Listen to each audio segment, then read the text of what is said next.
अरे वर्षा सुनो, ममता जी का फ़ोन आया था क्या? अभी तक उन्होंने बताया ही नहीं कि मायरे में क्या देना है। तरुण ने अंदर आते हुए कहा। उसकी बात सुनकर वर्षा ने ना में सिर हिला दिया। यह देखकर तरुण उदास होकर बैठ गया। अभी अभी ऑफिस से वो घर आया ही था। आप घर चले जाते ना उनके। अगर वो लिस्ट नहीं दे रही है तो खुद लिस्ट मांग लो। तुम्हें क्या लगता है मैं उनके घर नहीं गया था? 3-4 बार जा चुका हूँ। जब भी मैं उनसे लिस्ट मांगता हूँ तो वो देती ही नहीं। कहती है कि मैं बाद में दूंगी। अभी ज़रूरी काम कर रही हूँ। वैसे भी उनका छोटा परिवार है, ज़्यादा कुछ तो देना नहीं पड़ेगा। पर ऐन मौके पर लिस्ट देंगे तो हम शॉपिंग कैसे करेंगे?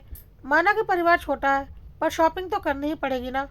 और फिर हमें थोड़ी ना पता है कि वो क्या क्या मांगेंगी। वैसे भी ममता जी थोड़ी लालची है। कहते कहते वर्षा रुक गई। पर तरुण समझ गया था कि वर्षा क्या कहना चाहती है। पर ममता जी का स्वभाव तो ऐसा ही रहा है उसके आगे, इसलिए वो कुछ नहीं बोल पाया। तभी अम्मा आते हुए बोली, चल तरुण, मैं तेरे साथ चलती हूँ। आज मैं खुद ही लिस्ट मांग कर ले आऊँगी। पता नहीं क्या समझती है अपने आप को। पर्ची देने में ही रोना आता है। पता नहीं समाज के सामने हमारी नाक काटना चाहती है क्या। पर माँ, मेरी एक बात तो सुनो। नहीं, मुझे कुछ नहीं सुनना।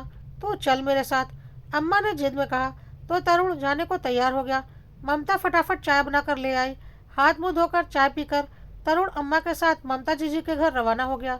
अम्मा जी के 2 बच्चे थे, ममता और तरुण। दोनों बच्चों में 16 साल का फर्क था। ममता जहाँ बड़ी थी वही तरुण छोटा, इसलिए वो तरुण को जैसे चाहे वैसे चला लेती थी। ममता शुरू से ही अकेली बच्ची थी, इसी कारण से थोड़ी जिद्दी स्वभाव की थी। इसलिए तरुण को चलाना उसके लिए मामूली सी बात थी। दोनों की उम्र में इतना फासला था कि तरुण उसकी माँ के समान इज्जत करता था, इसलिए उसके सामने ज़्यादा कुछ कह नहीं पाता था। ममता शुरू से ही लालची स्वभाव की रही थी। तरुण की शादी में भी उसने वर्षा के आए हुए सामान में से काफ़ी सामान हथिया लिया था। तब भी अम्मा जी बहुत नाराज हुई थी। पर ममता ने तमाशा कर दिया तो खुद वर्षा ने ही उसे सामान ले जाने दिया। यहाँ तक कि उसके बेटे के जन्म के समय भी उसने नेक के पीछे हंगामा कर दिया था। घर में सब जानते थे कि ममता लालची स्वभाव की है, इसलिए जब कोई तीज त्यौहार आता तो पहले ही उन लोगों को टेंशन होती थी। अम्मा खुद अपनी बेटी के ऐसे स्वभाव से परेशान थी। अब ममता के बच्चे बड़े हो चुके थे। उसके बेटे की शादी 7 दिन के बाद थी। 2 दिन बाद तो शादी का प्रोग्राम भी शुरू होने वाले थे, लेकिन अभी तक उसने और उसके ससुराल वालों ने मायरे की पर्ची नहीं दी थी। जबकि अम्मा और समाज के अनुसार बहन के ससुराल में मायरा देना जरूरी था। खैर, अम्मा और तरुण ममता के घर पहुंच गए। अम्मा को अचानक देखकर ममता उठकर उन्हें अंदर लिवाने के लिए आई। कुछ देर बैठने के बाद अम्मा ममता से बोली, ममता, मायरे की पर्ची कब दोगी तुम? तरुण कितनी बार तुम्हारे घर के चक्कर काट चुका है। अम्मा, मैं दे दूंगी ना। पर्ची कहाँ भागी जा रही है? अरे शादी में 7 दिन ही तो बाकी रह गए। मायरे में क्या खाली हाथ आएंगे हम तेरे यहाँ? अम्मा ने जवाब दिया। तो ममता बेशर्मी से बोली, अरे अम्मा, मायरा भी 6 दिन बाद है। इतनी क्या टेंशन लेती हो? मेरे भाई भाभी है ना, सब संभाल लेंगे। ममता ने तरुण की तरफ देखकर ताना मारा। देख ममता, हमारी कोई खुद की दुकान तो है नहीं जिसमें जाकर सामान निकाल ले तेरे लिए और लेकर आ गए। पर्ची देगी तो ही सामान लेकर आएंगे, और हमें क्या पता तेरे ससुराल में कितना क्या सामान लगेगा। अगर पर्ची दे रही है तो ठीक है, वरना हम शादी में नहीं आएंगे। अम्मा ने कहा तो ममता बोली, अरे अम्मा, तुम्हारे दामाद जी को तो आ जाने दो, वो पर्ची बनाकर दे देंगे। अब मैं पर्ची बनाकर दे दूँ और उन्हें पता ही ना हो तो भला कैसे काम चलेगा? कल को कोई रह गया तो मुझे डांट पड़ेगी। अरे शादी पक्के हुए 2 महीने हो गए, तूने अभी तक पर्ची नहीं बनाई। कितनी आलसी है तू। अम्मा, वादा करती हूँ कल मैं पर्ची जरूर से बनवा कर भेज दूंगी। ठीक है, अगर कल पर्ची नहीं आई तो देख लेना। अपने बेटे की शादी करके बहू खुद ही ले आना। अपने मायके वालों से उम्मीद मत करना कि वो लोग आएंगे। कहकर अम्मा तरुण के साथ चली गई।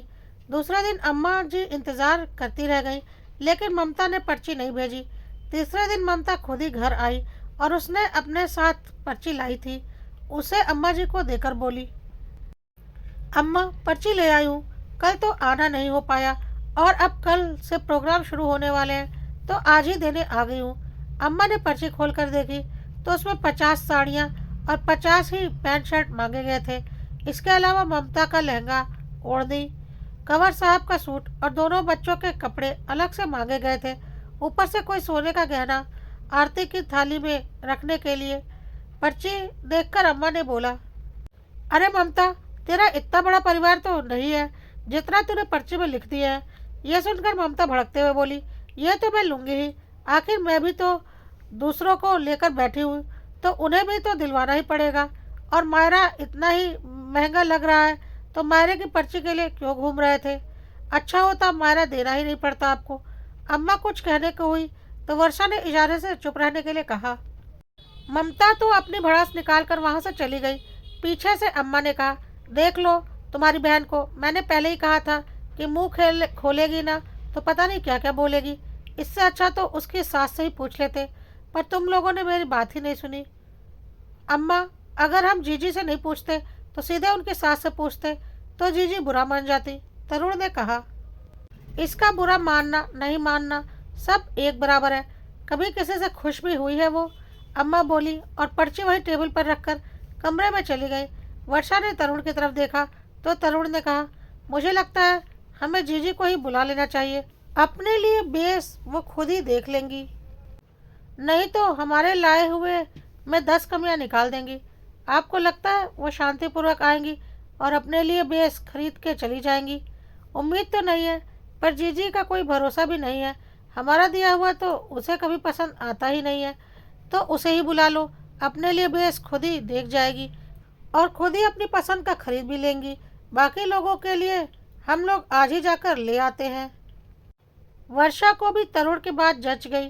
तरुण और वर्षा उसी समय रवाना हुए और सारा सामान खरीद कर ले आए। सिर्फ ममता के लिए बेस नहीं खरीदा। घर आकर उन्होंने ममता को फ़ोन लगाया, जीजी कल तो प्रोग्राम है, परसों आप आ जाना, जो आपको आपकी पसंद का बेस खरीदवा देंगे। ममता इस पर राजी हो गई। तीसरे दिन ममता का वो लोग इंतज़ार करने लगे, लेकिन सुबह से शाम होने को आई, वो अभी तक मायके नहीं पहुंची। 3-4 बार फ़ोन लगाने पर उसने यही कहा कि हाँ मैं अभी आ रही हूँ।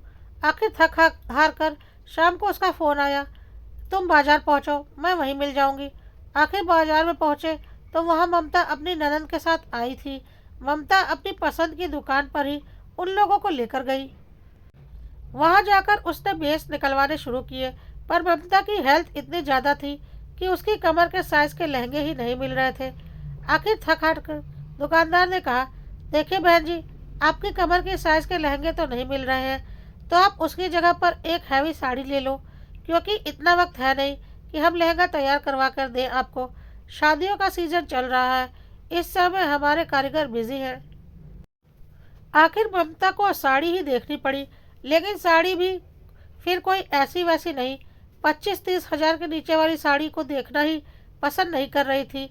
यह देखकर वर्षा ने तरुण की तरफ देखा, लेकिन तरुण ने इशारे में उसे बिल्कुल चुप करवा दिया और धीरे से कहा, तुम एक भी शब्द नहीं बोलोगी, वरना जीजी तुम्हारी बात पकड़ लेंगी।